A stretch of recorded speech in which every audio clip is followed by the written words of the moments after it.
I'm having my breakfast.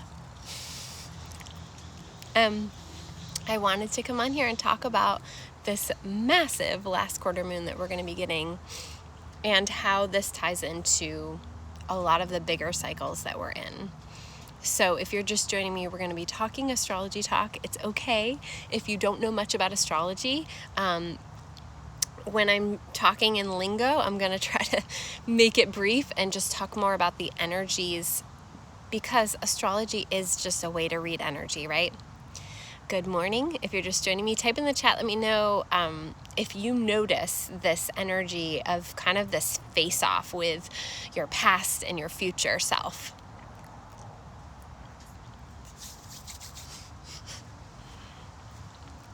That was the last bite I'm going to take. But let me know if you're feeling it.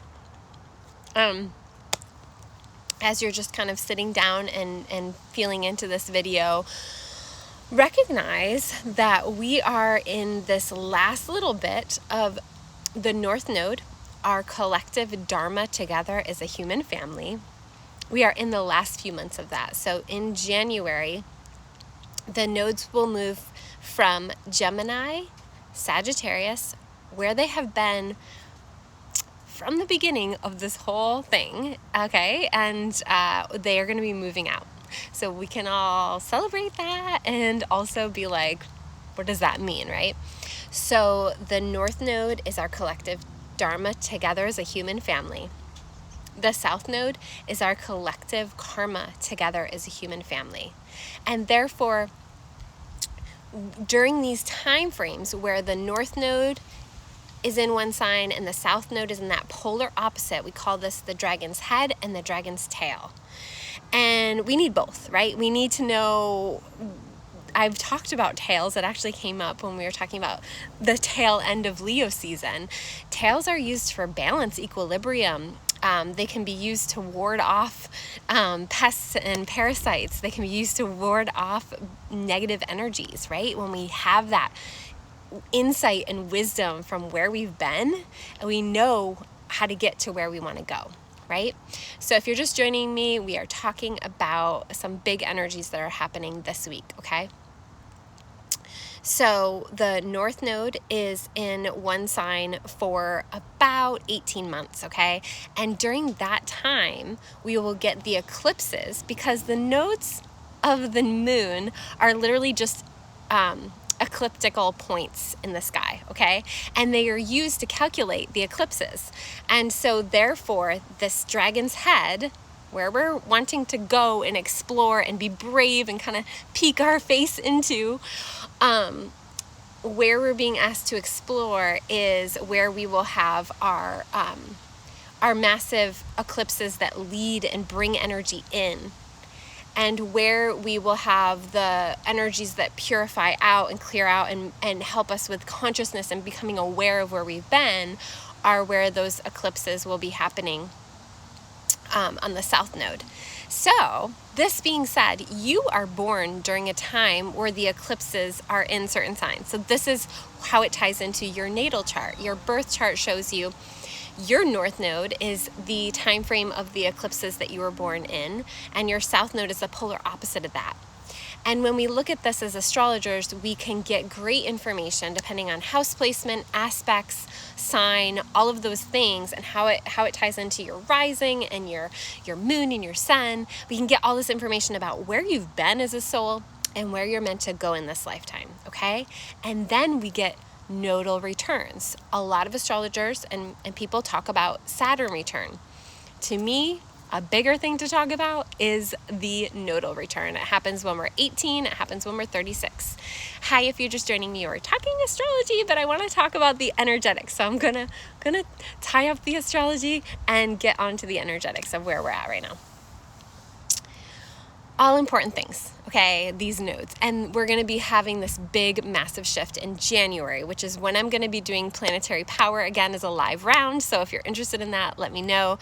Also, I'll have the new Planetary Planner out, and that's coming out this as a pre-order this month to be shipped early December.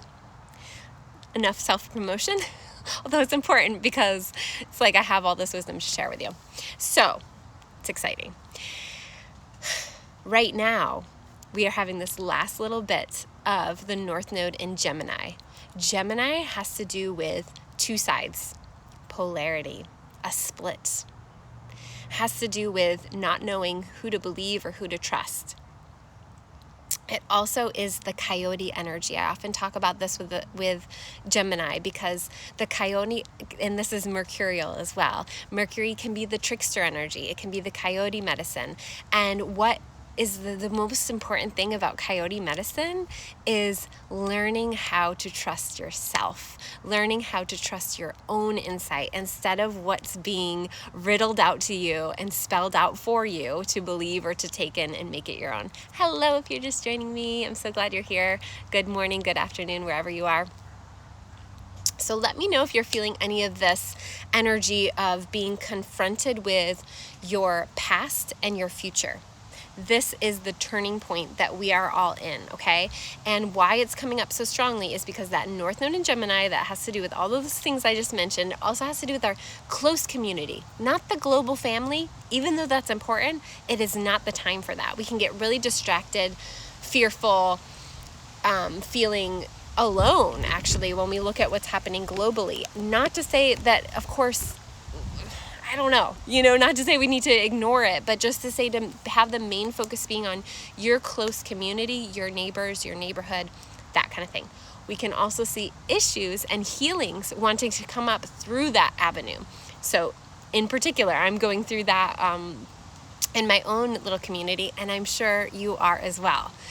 So we are moving into this new way of being. And when the nodes move into Taurus in January, they are going to come through and conjunct with Uranus. And Uranus is really important, has been this whole year, and will continue to be in Taurus. So Taurus is going to be coming up. I'll make a whole other video about that. I want to talk about right now. But the energy is just getting bigger and bigger, and I'll talk about that when I talk about year ahead. And if you're in my monthly membership, then it's like it's happening. It's not going to stop. Like there's no end in sight. And so that means that we have to get strong within, and that means that we have to know our values and our morals for ourselves.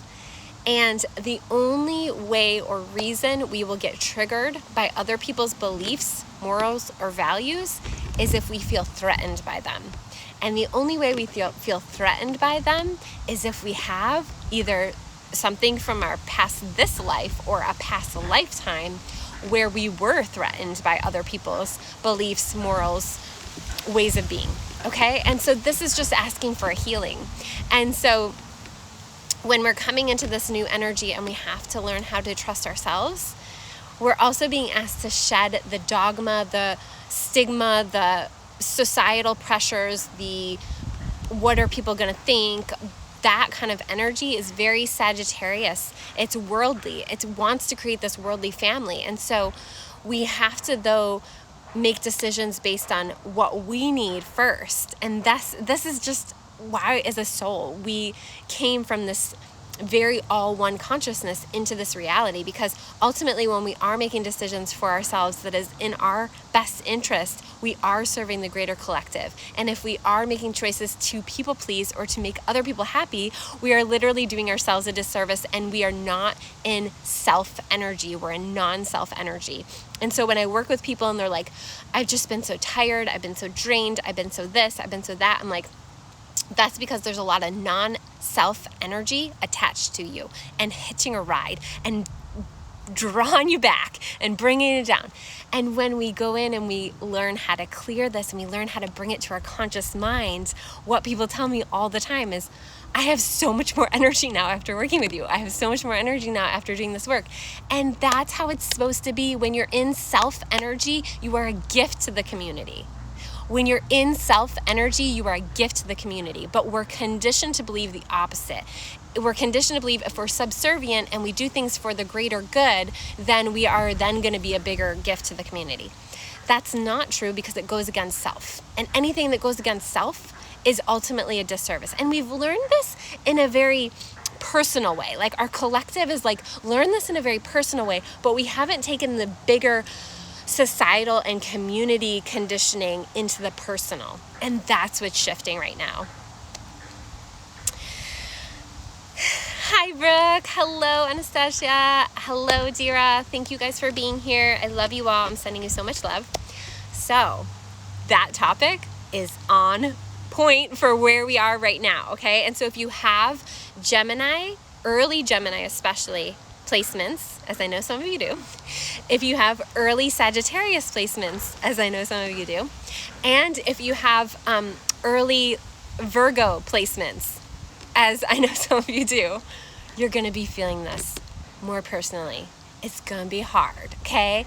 And this is especially true if your nodes are in either Gemini or Sagittarius, okay? So this week we have the last quarter moon after 2 Aquarian full moons where we were blasted with this new way of being, this new way of shining our light, this like star energy, this thinking outside the box energy. We were bombarded with it, and now we're being asked to purge away any of the shame, blame, guilt, remorse of the past. And we are asked to do this in a way where you might be having dreams, fears, literally physiological anxiety, depression, things coming through, asking, begging you to clear it. Because at this last quarter moon, this is our opportunity. It's the PMS cycle of the lunar cycle, and we're asked to purge and purify. And the best way you can do this is, you guessed it, sitting with self, doing the healing work. That's where it all is. So how? Tell me how we can actually collectively heal if we're not all individually doing this, right? And ask me how it's a negative thing to think about ourselves and self-care during a time when we're being asked to not pay attention to what's good for us, pay attention to what's good for the greater good, right? It's all backwards and inside out, and it's a way to pull the crown energy, your crown energy, into feeding something else that is not meant to be fed right now. So I love you all. At this last quarter moon, do the healing work. Reach out if you want to work with me one-on-one. I am going to be hosting a group call around the new moon in Virgo. And so that I will announce that, and I have the link up on my page probably Monday, because I'm going to a waterfall right now because I need to be in my medicine. And so this last quarter moon is immutable. It's in Virgo and Gemini. And so we're being asked to clear the overthinking, because both of those signs are mercurial, both of those signs are the trickster energy, and they both ask us to get out of body to figure something out. And what we need to say is, no, I think I'm going to get embodied, and then the mercurial energy can actually clear out and do its medicine. Because when we're embodied, when we're doing the somatic work, when we're doing the feeling and the sense, that gives Mercury and Gemini something to work with, something to actually clear. So just know, if you're in overthinking right now, if you have a lot of mercurial heavy placements, or you have a lot of Virgo and Gemini, you're being asked to drop down and in and feel and what's coming through. And I just did a massive healing for myself this morning on something that came up in my community where, my son was basically disinvited somewhere because I was choosing something for my personal body that felt in my highest good. And it triggered this feeling like I need to go into hiding. I need to hide because it's getting more intense out there. And it was so cool to go in and do the healing for myself. And I really am appreciative for my community for showing that to me, because ultimately, my community can have their own beliefs, and they can have their own boundaries, and they can have their own values, and I can have mine. And the only reason I'm threatened by those is if I'm not doing my healing work. So this is your invitation. Do your healing work, find peace and find love for each other, especially those that are choosing a different path than you right now, and especially those that you feel like are threatening your well-being, because they're not. Blessings to you all. Reach out to me if you want to work together. Mwah. I love you.